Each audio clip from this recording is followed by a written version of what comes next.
Hey everyone, Morgan here. So for Album of the Week this week, we are talking about Devo's Freedom of Choice album.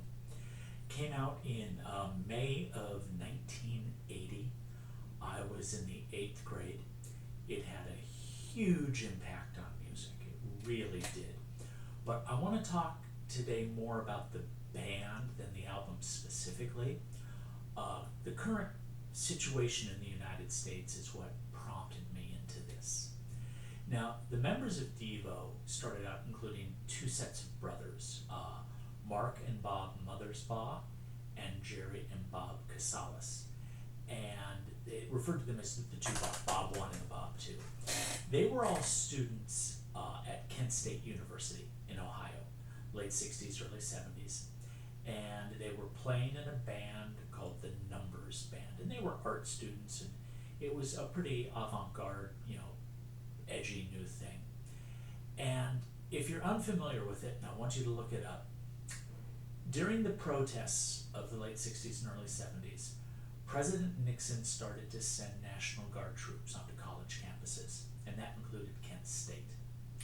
And in the first week of May 1970, for reasons that will probably never be known, one of the National Guardsmen at Kent State opened fire on the students. 4 students were killed, half a dozen or more were injured, and it really kicked the protests into high gear. And it was the situation where one of my colleagues from Bravo, Mr. Quimby, talked about being a college student at UCLA at the time, and the protests really increased at that point, became a lot more serious.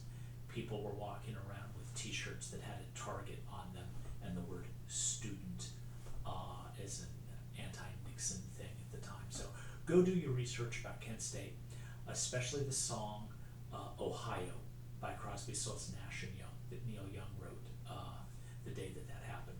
Now, it turns out that the Mothersbaugh brothers and the Casales brothers were at that protest. And the way I've heard the story, them talking about it in interviews, as soon as the gunfire broke out, they ran back to their dorm rooms. But one of them realized that there was actually blood on his shirt. And, they ripped his clothes off to make sure he hadn't been shot, and he wasn't. But it was blood from somebody that had been shot there. And Mark Mothersbaugh, who's the lead singer for the band, questioning said, did we just witness the moment when mankind stopped evolving? Have we quit evolving, and have we started de-evolving as a human race? And by the end of the night, that de-evolving statement had turned into the name Devo. So freedom of choice is probably better called freedom from choice. It's about not being creative, okay? You've got, 5 guys all in the same outfits, all wearing the same hats, all the same height, all the same weight, kind of an Orwellian thing in a sense. Really great album. Now, I want to call attention to the track Whip It. And Whip It is undoubtedly their best known song. Massively misunderstood. Has nothing to do with sadism or masochism or anything like that. The song was inspired actually by a magazine article about a dude ranch. And this song really takes the track of when you want to get better at something, you need to work at it. Whip yourself into shape. Okay? Go forward, move ahead. Those are the lines there. So it was really misunderstood, but it was really well received. The video got massive airplay the next year on the very young MTV. They got a lot of really prime television appearances. They'd already had a Saturday Night Live appearance, but then they got on like the Mike Douglas show, which would be like the equivalent of about like the Oprah show if you're familiar with it these days. 2 appearances on a show on ABC called Fridays, which was ABC's answer to Saturday Night Live. It was the exact same thing. Sketch comedy, musical guests, all happening on Friday nights rather than Saturday nights.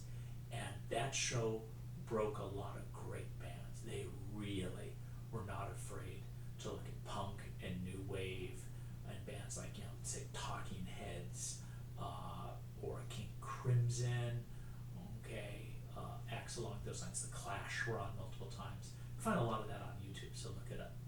So that's freedom of choice. It's Devo, and I think you can understand why I wanted to talk about them at this point. I should have done it a couple weeks ago, but it was still a little too raw, in my opinion, at that point, for the type of satire that Devo promoted. They're still around. A couple of members have passed away, but they are still performing today. And if you ever get a chance to watch some of their films, music videos, I strongly recommend it. Okay, thanks for tuning in about this one. This is Morgan signing off.